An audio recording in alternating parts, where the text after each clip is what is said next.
Presented by Jalfil. Presented by Jalfil. मन पे काहे न कंट्रोल कइला कांड हमरा संगे अनमोल कइला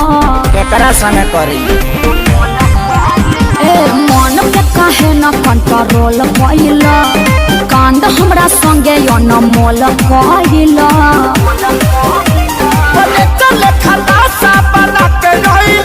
अरे बड़ा मजबूर तू दीवाना कइले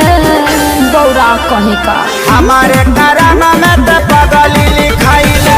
हमरा से सुंदर थोड़ी मिली टूटल चपला पेन्ही मिले चली आइले तोहरे नु कीड़ा काटत रहे तारा ना काटेला हमारे करम में तू बोका वाली खाया है आधी रात बोल काहे मिले को बुलाया है हाई हिल के सैंडल तोर का भइल रे आ धइले नुबा कि फेका गइल रे तबे पाँव हम आवत रहनी दिया बाबू ताके जान जाइत मम्मी हमके मारी दिल लोटा के हरी माई के प्रणाम करेंगे तब ठीक बा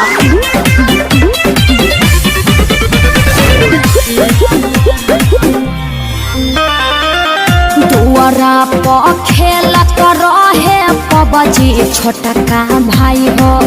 आइल बानी मिले हम लुकाई हो तो भाइयों कम नहीं खे तू दिलु दिलवा के ये मोरा बाची तोहरे ला फूल लेके आईनी भर खाची अरे फूल सुंघला से काम चली सरनी के सब हाथ पार कइले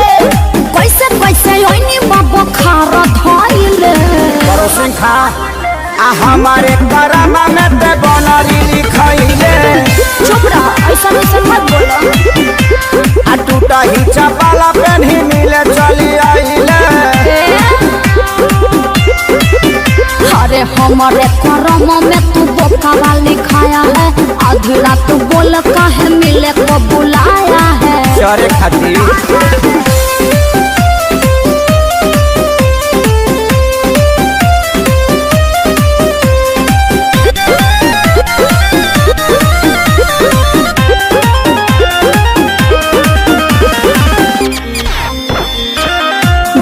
बानी नीमन तहरा दिल में बानी छपल बिल्कुल सही। चेहरा छोड़ी निहारे लचपल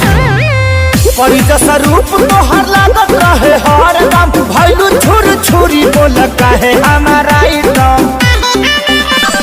देखिए पक्का पड़ा तोर बाटे माइले